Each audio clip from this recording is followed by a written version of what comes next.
আসসালামু আলাইকুম এভরিওয়ান। আজকে আমি আপনাদের সাথে শেয়ার করব অনেক সুন্দর কিউট একটি কোন আইসক্রিম থিম কেক। এটা ছিল 1 পাউন্ডের একটি চকলেট ফ্লেভারের কেক। এখন আমি হুইপ ক্রিম দিয়ে কেকটাকে ফাইনাল ফিনিশিং দিয়ে নিব।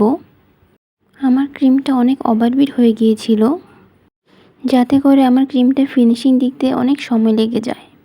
আমার এই কেকটা ফিনিশিং দিতে 1 ঘন্টারও বেশি সময় লেগেছিল।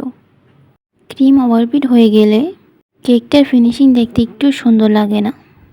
ফার্স্টে আমি অন ক্যামেরাতেই এই 10 মান্থস লেখাটা লিখতে যাই, বাট আমার লেখাটা লিখতে গিয়ে অনেক হাত কাঁপছিল, তাই আমি অফ ক্যামেরায় লেখাটা লিখে থাকি। আর ক্রিমের মধ্যে ফুড কালার মিশিয়ে নাম লিখতে গেলে অথবা যে কোনো লেখা লিখতে গেলেই রঙটা আমাদের ছড়িয়ে পড়ে কেকের মধ্যে, তাই আমাদের অলওয়েজ অয়েল বেসড কালার ব্যবহার করতে হবে। এখানে আমি চকলেট ক্রিম দিয়ে নিচের কোণগুলো দিয়ে নিচ্ছি, আর কোণের উপরের অংশের ডিজাইনটা আমি একটা স্টার নজল দিয়ে করে নিয়েছি।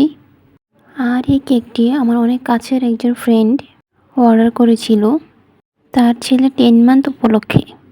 ফার্স্ট আমি খুবই ভয়ে ছিলাম কেকটা দেখতে কেমন হবে অথবা নষ্ট হয়ে যায় নাকি, কিন্তু মাশাআল্লাহ আমার কেকটার ফাইনাল লুক খুবই সুন্দর এসেছে। সেটা আপনারা দেখেই বুঝতে পারবেন। আমার যে কোনো নতুন ডিজাইন নতুন থিম কেক করতে খুবই ভালো লাগে। এই ছোট ছোট কোণগুলোর কারণে কেকটাকে দেখতে খুবই সুন্দর লাগছিল। এখন আমি কেকের মধ্যে ছোট ছোট ফোঁটাগুলো দিয়ে নিব। আর কেকের সাইডটা আমার কাছে ফাঁকা ফাঁকা মনে হচ্ছিল, তাই আমি কেকের সাইড থেকে কোণগুলো দিয়ে দিয়েছিলাম। এই তো আমার কেকের ফাইনাল লুক। কেকের ডিজাইনটা কেমন হয়েছে অবশ্যই সবাই আমাকে জানাবেন।